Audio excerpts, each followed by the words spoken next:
बिस्मिल्लाहिर्रहमानिर्रहीम। स्टूडेंट्स अस्सलाम वालेकुम। उम्मीद आप सब लोग खैरियत से होंगे। तो हाजिर हैं पार्ट 522 के शार्ट लेक्चर नंबर 17 के साथ। 16 लेक्चर्स हम इस सब्जेक्ट के कवर कर चुके हैं। तो आपने अगर अभी तक चैनल को सब्सक्राइब नहीं किया तो प्लीज़ 5 मैथमेटिक्स को लाजमी सब्सक्राइब करें। और अगर आपको हमारे वीडियोज़ लेक्चर पसंद आ रहे हैं तो दोस्तों में ज़रूर शेयर करें और वीडियोज़ को लाइक करें, कमेंट करें अगर कोई मसला परेशानी है तो। आपसे बात ये करनी है कि आप स्टूडेंट जो है जिस सीरीज़ को स्टार्ट करते हैं जिस चैनल से, काइंडली वहीं से उसको कंप्लीट किया करें। ये ना देखा करेंगे कि यार इससे जो लेक्चर है वो थोड़ा सा लेंथी है, तो लेंथी लेक्चर होगा तो उसमें मटेरियल भी ज़्यादा होगा जो आपको एग्जाम में काम आएगा। यानी अगर आप ज़्यादा मटेरियल सुनेंगे, समझेंगे, जेहन में रखेंगे तो वो पेपर की वजह से, अगर पेपर के टाइम पे अगर 2 पॉइंट भी आपको याद रह जाते हैं तो शॉर्ट क्वेश्चन के लिए ये बहुत ज़्यादा हैं, आपको नंबर्स मिल जाएंगे। तो इसलिए थोड़ा सा लेंथी लेक्चर बनाते हैं। तो आप क्या करते हैं कि एक चैनल से दूसरे चैनल पे स्किप हो जाते हैं। ठीक है, पहले जो वीडियोस बनाई थी पहली पहली उनमें अच्छे व्यूज़ थे, फिर जैसे जैसे आगे चलते गए वो एक और चैनल पे आपने शिफ्ट कर लिया। तो ये चीज़ अच्छी नहीं है। जहाँ से आप स्टार्ट करते हैं वहीं से एंड किया करें चीज़ों को। तो हमारा जो टॉपिक है इसमें द लेजिस्लेचर इन पाकिस्तान, पाकिस्तान में कानून साजी जो है वो किस तरह होती है, थोड़ा सा इंट्रोडक्शन देखेंगे इसका। The legislature is one of the 3 main organs of government. हमने पढ़ा था कि गवर्नमेंट के 3 मेन आर्गन्स होते हैं, लेजिस्लेचर जो है वो उनमें से एक है। Along with the executive and judiciary, और बाकी दो जो थे वो एग्जीक्यूटिव था और अदलिया थी। पाकिस्तान में जो लेजिस्लेचर है वो कॉल्ड पार्लियामेंट और मजलिस शूरा। पाकिस्तान में जो लेजिस्लेचर है उसको पार्लिमान या मजलिस शूरा बोलते हैं। It is responsible for making laws, representing the people, approving the budget and keeping the government accountable. इसका काम क्या है? ये लेजिस्लेचर जो है वो कानून बनाता है, लोगों को रिप्रेजेंट करता है और बजट बनाता है और गवर्नमेंट का एहतसाब करता है कि यानी गवर्नमेंट जो है वो काम ठीक कर रही है या नहीं कर रही। Under the 1973 constitution parliament consist of the president, national assembly and the senate. तो जो 1973 का आइन है उसके मुताबिक जो पार्लियामेंट होगा वो प्रेसिडेंट, सदर, नेशनल असम्बली और सेनेट पर मुश्तमिल होता है। नेक्स्ट हमारे पास है लेजिस्लेचर की meaning, types and importance. The word legislature comes from Latin words making to make laws. तो लेजिस्लेचर जो है वो लतीनी का लफ्ज़ है, वहाँ से निकला है। तो इसका मतलब क्या है? कानून बनाना। It is the representative institution that creates laws, discuss national issues, approves public spending and supervise the executive branch of government. तो इसका काम क्या है? ये तमाम अदारों को रिप्रेजेंट करता है, किस किस वजह से? कानून बना के। और जो कौमी मसले हैं उनको डिस्कस करता है, और जो आवाम पर जो स्पेंडिंग करनी है, आवाम पर जो ख़र्चा करना है, बजट वगैरह, वो अप्रूव करता है। और जो एग्जीक्यूटिव है, एग्जीक्यूटिव ब्रांच है गवर्नमेंट की, जो आर्गन है गवर्नमेंट का एग्जीक्यूटिव जो पावर में होता है, उसको सुपरवाइज करता है कि क्या वो काम ठीक कर रहा है। It serves as the voice of the people in government. ये गवर्नमेंट में लोगों की आवाज़ का बाइस बनता है। टाइप्स ऑफ लेजिस्लेचर दो हैं, यूनिकैमरल और bicameral. Unicameral legislature has only one legislative house. Unicameral जैसा कि नाम से है, इसमें सिर्फ एक ही लेजिस्लेटिव हाउस होता है। All law making powers are exercise by a single chamber. जो सिंगल चैम्बर, एक चैम्बर जो है वही सारे लॉ कानून बनाने के सॉरी, वही सारे कानून बनाने की ताकत और उसको लागू करने की पावर रखता है। This system is simpler, cheaper and allows quicker law making. तो ये सिस्टम जो है यूनिकैमरल, ये सादा है, सस्ता है और लॉ मेकिंग में बहुत ज़्यादा तेज़ है। न्यूजीलैंड और चाइना जैसे सिस्टम जो है इनमें यूनिकैमरल लेजिस्लेचर चल रहा है। ठीक है। बाई कैमरल लेजिस्लेचर क्या है कि बाई कैमरल लेजिस्लेचर है टू हाउसेज। मैंने बताया था कि एक अपर हाउस होता है, एक लोअर हाउस होता है।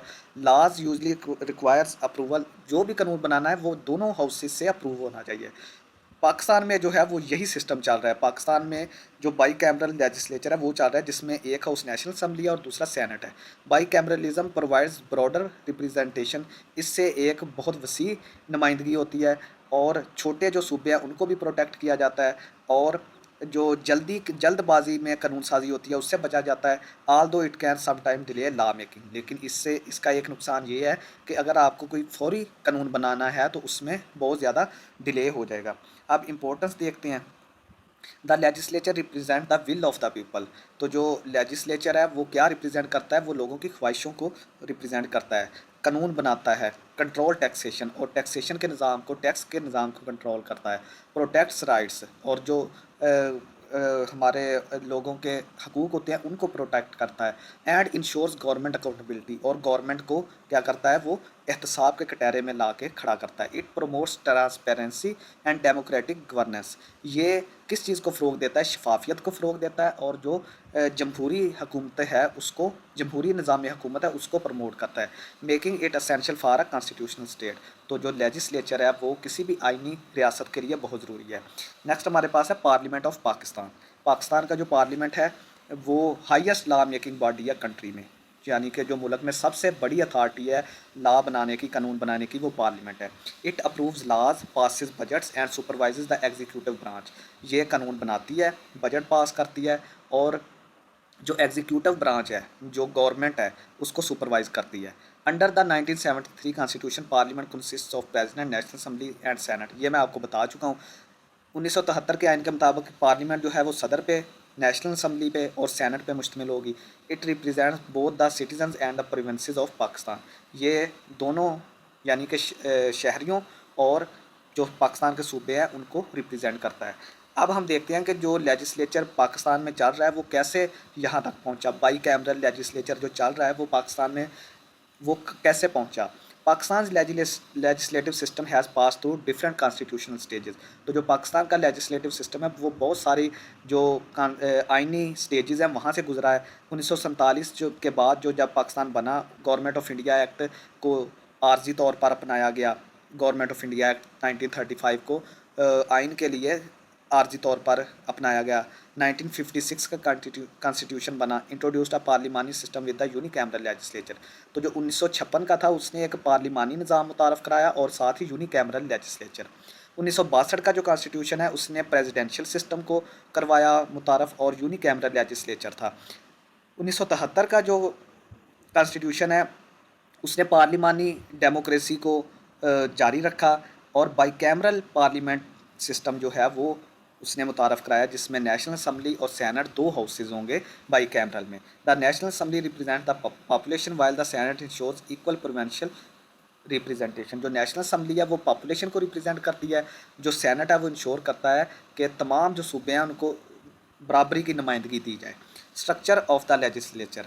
Pakistan legislature has main 3 components. 3 components हैं इसके, प्रेसिडेंट है, नेशनल असम्बली है और सेनेट है। It is a by cameral legislature with an upper house senate and lower house national assembly. ये बाई कैमरल है, इसमें जो अपर हाउस है वो सेनेट है और लोअर हाउस जो है वो नेशनल असम्बली है। अब हम प्रेसिडेंट ऑफ पाकिस्तान के बारे में पढ़ते हैं। The president is the constitutional head of the state and symbol of national unity.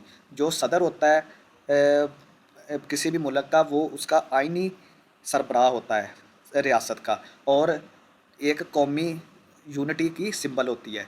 In Pakistan parliamentary system the president role is mostly ceremonial. जो पाकिस्तान का पार्लिमानी निज़ाम है तो आपने देखा होगा कि सदर जरदारी जो है वो बराए नाम सदर है, सारे काम जो है वो प्राइम मिनिस्टर, सारी ताकत जो है प्राइम मिनिस्टर के पास होती है। तो सदर की क्वालिफ़िकेशन क्या होनी चाहिए, वो मुसलमान होना चाहिए, उसकी एज जो है कम से कम 45 ईयर्स होनी चाहिए। ये सारे MCQs के हवाले से इंपॉर्टेंट है।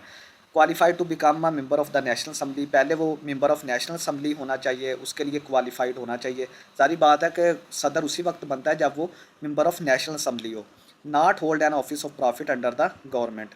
तो उसका जो उस पर गवर्नमेंट के जो है वो उसका कोई भी चार्जेस वगैरह कोई इस तरह का सीन नहीं होना चाहिए कि उस पर पर्चे कटे हों, ये चीज़ें नहीं होनी चाहिए। Election. The president is elected for 5 years by an electoral college consisting of. तो प्रेसिडेंट जो है वो 5 सालों के लिए इलेक्ट किया जाता है। कहाँ कैसे किया जाता है, नेशनल असम्बली मेंबर से, ठीक है, जो कि कौमी असम्बली के मेंबर्स होते हैं, सेनेट के मेंबर्स होते हैं और प्रोविंशियल असम्बली के मेंबर जो हैं वो फिर वोट डालते हैं। जिस बंदे को सदर बनाना हो उसके हक़ में वोट डालते हैं, जो ज़्यादा होगा वो सदर बन जाता है। Removal. The president can be removed if he violates the constitution, commits misconduct or becomes incapable of performing duties. तो जो सदर है उसको हटाया जा सकता है, ओहदे से रिमूव किया जा सकता है अगर वो किसी आइन को वायलेट करता है या कोई बहुत बड़ा गुनाह उससे हो जाता है, और या फिर वो अपनी ड्यूटी सही तरह से परफॉर्म नहीं करता। Removal requires a 2/3 majority of parliament. तो इसके रिमूवल के लिए, इसके हटाओ के लिए 2/3 जो अक्सरियत है वो पार्लिमान की चाहिए होती है। पावर्स ऑफ प्रेसिडेंट क्या है, the president summons and progress parliament. तो जो प्रेसिडेंट है वो पार्लियामेंट का अजलास बुला सकता है और उसको बर्खास्त भी कर सकता है। गिव्स एसेंट टू बिल्स, तो और जो बिल पास होते हैं उनको भी वो पास कर सकता है, ठीक है। बिल जो भेजे जाते हैं, बिल जो पेश किए जाते हैं, उनको पास कर सकता है। Can return ordinary bills for reconsideration, और जो बिल्स हैं उनको वो वापस भी कर सकता है कि इनको दोबारा देखा जाए, ये ठीक नहीं है। Can issue ordinance when parliament is not in session, तो वो हुक्म जारी कर सकता है कि जब पार्लियामेंट जो है उसका सेशन नहीं होता। Acts as a constitutional link between executive and legislature, तो ये किस काम आता है, ये एग्जीक्यूटिव और लेजिस्लेचर में ये एक ताल्लुक का काम करता है। The prime minister of Pakistan, अब हम वज़ीर आज़म पाकिस्तान की बात करते हैं। The prime minister is the real executive authority in Pakistan and heads the federal government, जो प्राइम मिनिस्टर होता है वो असल अथॉरिटी होती है पाकिस्तान में, जो कि वफाकी हुकूमत को की सरबराह होता है। ही वर्क्स विद द कबीना and must maintain the confidence of the national assembly, वो कबीना के साथ मिलकर काम करता है और उस पर जो नेशनल असम्बली, कौमी असम्बली के जितने भी अरकान हैं उनका एतमाद होना चाहिए। क्वालिफ़िकेशन क्या है, मुस्लिम होना चाहिए, मुसलमान, पाकिस्तान का शहरी होना चाहिए, नेशनल असम्बली का मेंबर होना चाहिए, 25 ईयर्स उसकी उम्र होनी चाहिए, leader of the majority party और कोalition, और जो पार्टी जीतती या इलेक्शन उसका लीडर होना चाहिए। इलेक्शन एंड टेन्योर, तो the prime minister is elected by the national assembly through a simple majority and remains in office as long as he enjoys its confidence, तो जब तक तो नेशनल असम्बली के जो अरकान हैं उनका एतमाद रहता है प्राइम मिनिस्टर पर, और ये प्राइम मिनिस्टर जो है वो नेशनल असम्बली के ज़रिए ही मुंतखब किया जाता है। वो अपने ऑफिस में रह सकता है जब तक उस पर एतमाद हो, लेकिन जब एतमाद ख़त्म हो जाए तो वो फिर उसको छोड़ना पड़ता है, होता अपना। पावर्स क्या है, लीड्स द मेजोरिटी पार्टी, तो जो अक्सरियत में पार्टी होती है उसको लीड करता है। कंट्रोल्स द लेजिस्लेटिव एजेंडा, और जो कानून साजी का जो एजेंडा है उसको कंट्रोल करता है। गवर्नमेंट के जो बिल्स हैं उनको मुतारफ़ कराता है। सेंट्रल रोल बजट अप्रूवल में अदा करता है, बजट को अप्रूव करने में। कोऑर्डिनेट्स पार्लिमानी डिबेट्स, और जो पार्लिमानी बहसो मुबासा होता है उसके साथ कोऑर्डिनेट करता है। Advises dissolution of the national assembly, और वो इस चीज़ की एडवाइस भी दे सकता है कि नेशनल असम्बली को डिज़ाल्व कर दिया जाए। अब पाकिस्तान में कौन सा बंदा वोट दे सकता है, बी या पाकिस्तानी सिटीज़न, वो पाकिस्तान का शहरी होना चाहिए, उसके पास CNIC होना चाहिए, 18 साल उम्र होनी चाहिए, और जो एक मतलब इलेक्शन के लिए एक रोल कॉल होती है जहाँ पे तमाम वोटर्स का नाम होता है उसमें रजिस्टर होना चाहिए।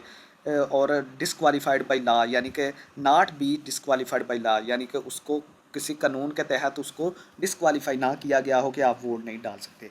नेक्स्ट हमारे पास है qualifications of members of parliament. A member of parliament must be a citizen of Pakistan, ज़ाहिर बात है। उसकी उम्र जो है नेशनल असम्बली के लिए 25 साल होनी चाहिए, सेनेट के लिए 30 साल होनी चाहिए, रजिस्टर्ड वोटर होना चाहिए, गुड करेक्टर एंड इंटेग्रिटी, जो कि आजकल नहीं है हमारे मेंबर ऑफ पार्लियामेंट में, ठीक है, उसका करेक्टर अच्छा होना चाहिए। नॉट बी बैंकरप्ट और मेंटली अनसाउंड, ज़हनी तौर पे भी ठीक होना चाहिए। नेशनल असम्बली आ गई। The national assembly is the lower house of parliament directly represent the people of Pakistan. National assembly जो है वो पार्लियामेंट का लोअर हाउस है, और जो पाकिस्तान के लोगों को रिप्रेजेंट करती है वो डायरेक्टली करती है। It is specially powerful in financial matters, तो ये माशी जो मामला है उसमें बहुत ज़्यादा पावरफुल होती है। की फ़ीचर्स क्या हैं इसके, मेंबर्स आर डायरेक्टली इलेक्टेड, जो मेंबर्स होते हैं वो डायरेक्टली इलेक्ट होते हैं। Seats are allocated according to population, आबादी के लिहाज से जो सीट्स होती हैं वो रिजर्व होती हैं। Reserve seats exist for women and non Muslims, मर्द नॉन मुस्लिम गैर मुस्लिमों और औरतों के लिए सीट्स रिज़र्व होती हैं कौमी असम्बली में। टर्म इन 5 ईयर्स, 5 साल के लिए बनता है, ठीक है। नेशनल असम्बली का member, speaker and deputy speaker are elected by member, तो जो स्पीकर और डिप्टी स्पीकर होते हैं वो भी नेशनल असम्बली के मेंबर्स ही इलेक्ट करते हैं। 1/4 कोरम इज़ रिक्वायर्ड, 1/4 जो है कोरम रिक्वायर्ड होता है। Bills pass by simple majority, तो बिल्स जो हैं वो मेजोरिटी के हिसाब से पास होते हैं जो कि नेशनल असम्बली पास करती है। नेक्स्ट हमारे पास सैनट है। The senate is the upper house and permanently represent provincials equally, तो ये अपर हाउस है सैनट, ठीक है, और ये प्रोवेंसेस को बराबरी में रिप्रेजेंट करता है। It protects provincial interest and strengthen the federal system, तो ये प्रोवेंशियल सिस्टम यानी कि जो सूबे हैं उनके दरमियान हम महंगी पैदा करता है, और इसकी वजह से वफाकी सिस्टम जो होता है वो मजबूत होता है। Members are indirectly elected, senate के जो मेंबर होते हैं वो इनडायरेक्टली इलेक्ट होते हैं। Equal representation is given to provinces, हर सूबे को बराबर नुमाइंदगी दी जाती है। Chairman and deputy chairman are elected by senators, senators जो होते हैं वो डिप्टी चेयरमैन और चेयरमैन को इलेक्ट करते हैं। 1/4 कोरम इज़ रिक्वायर्ड, इनके जो सिलेक्शन के लिए 1/4 रिक्वायर्ड है। It is a permanent house and can not be dissolve. ये एक परमानेंट हाउस होता है और इसको डिज़ॉल्व नहीं किया जाता। Powers and functions of legislature, इसकी पावर्स क्या हैं लेजिस्लेचर की और फंक्शंस क्या हैं। The legislature makes new laws amends old laws, तो ये लॉ बनाने का, जो नए लॉ बनाता है पुरानों को अमेंडमेंट करता है और उनको अपडेट रखता है लॉज को। This keeps the legal system updated according to changing social and political needs. तो जो लीगल सिस्टम है जो उसको अपडेट रखने के लिए जिस तरह के रोज़ बरोज़ सियासी या समाजी चेंजेस आती हैं जो उनको अपडेट रखता है जो आपका आइनी सिस्टम है। लेजिस्लेटिव प्रोसेस क्या होता है कि a bill pass through first reading, ठीक है। लेजिस्लेटिव प्रोसेस को बिल एक पहले पास होता है, उसकी फ़र्स्ट रीडिंग होती है, इंट्रोडक्शन होता है, सेकंड रीडिंग में डिबेट होती है, कमेटी स्टेज में डिटेल्ड एग्जामिनेशन होता है, उसका सारा चेकअप होता है बिल का, रिपोर्ट स्टेज होती है, थर्ड रीडिंग होती है, फाइनल वोट, प्रेसिडेंट एसेंट यानी सदर मंजूरी देता है, after assent the bill becomes law. तो जो उसके बाद जो सदर की रजामंदी के बाद ये बिल जो है वो कानून बन जाता है। नेक्स्ट हमारे पास है financial functions. The legislature approve the national budget and controls taxation and public expenditure. तो मुआशी फंक्शन जो है इसके वो बजट को अप्रूव करता है, टैक्सेशन को कंट्रोल करता है और पब्लिक जो एक्सपेंडिचर हैं उनको कंट्रोल करता है। The national assembly has special authority in financial matter. तो जो नेशनल असम्बली है उसके पास एक स्पेशल अथॉरिटी होती है माशी मामलात में। This ensures accountability in government spending. तो गवर्नमेंट की जो स्पेंडिंग का खर्चा जाता है उसकी अकाउंटेबिलिटी करने के लिए भी ये चीज़ इंश्योर की जाती है। रोल इन अपॉइंटमेंट ऑफ जजेस, जजेस are recommended by the judicial commission and reviewed by a पार्लिमानी committee. तो जो रिकमेंड करता है जजेस को वो जुडिशियल कमीशन करता है और उसको रिव्यू कौन करता है, parliamentary committee. This process balances transparency with judicial independence. तो जो आज़ाद अदलिया है ये उसमें उसमें मज़ीद शफाफियत पैदा करता है। नेक्स्ट है electoral functions. The legislature participates in electing important constitutional offices. तो जो लेजिस्लेचर होता है जितने भी इंपॉर्टेंट आइनी दफातर हैं उन पर जो लोग बैठते हैं, जिस तरह प्रेसिडेंट है, प्राइम मिनिस्टर है, सेनेट मेंबर्स हैं, ये सारा काम कौन करता है, लेजिस्लेचर करता है। तो ये जमहूरी नुमाइंदगी को इंश्योर करवाता है। नेक्स्ट हमारे पास है constitutional amendments. Parliament can amend the national constitution through a constitution amendment bill. Parliament जो है वो कॉन्स्टिट्यूशन को अमेंड कर सकता है किस चीज़ से, कॉन्स्टिट्यूशनल अमेंडमेंट बिल से। ए 2/3 majority of both houses is required. 2/3 जो अक्सरियत है दोनों हाउसेज से रिक्वायर्ड होती है, अपर और lower. If provincial rights are affected, अगर सूबों के हकूक जो हैं वो मुतासर होते हैं, the concern provincial assembly must also approve it by a 2/3 majority. तो जो कंसर्न जो सूबे की प्रोवेंशियल असम्बली है, ठीक है, वो इसको अप्रूव करवा सकती है 2/3 मेजोरिटी से। Accountability and oversight. Parliament ensures that the prime minister, कबीना and ministers remain accountable for their actions. तो पार्लियामेंट जो है वो इस चीज़ को इंश्योर करता है कि जो प्राइम मिनिस्टर है, कबीना है और मिनिस्टर जो हैं वो अपने कामों के लिए एहतसाब के लिए तैयार हैं। Tools used include question hour, तो उनसे सवालात होते हैं, बहसों मुबासे होते हैं, हरकत होती हैं, standing committee, public accounts committee, budget scrutiny, ठीक है। These mechanism ensure transparency and responsible government. तो ये सारी चीज़ें जो हैं वो एक शफाफ और ज़िम्मेदार गवर्नेंस को जो है वो बनाती हैं। Vote of no confidence. Next हमारे पास the national assembly can remove a prime minister through a vote of no confidence. तो नेशनल असम्बली जो है वो प्राइम मिनिस्टर को रिमूव कर सकती है वोट ऑफ नो कॉन्फिडेंस से, passed by simple majority of total membership. तो जो मेजोरिटी में अगर होगा तो फिर नो कॉन्फिडेंस का वोट जो है वो हो जाएगा पास। प्रोवेंशियल लेजिस्लेचर्स क्या हैं, each province has a unicameral province assembly. तो हर जो सूबा है उसके पास यूनिकैमरल प्रोवेंशियल असम्बली है।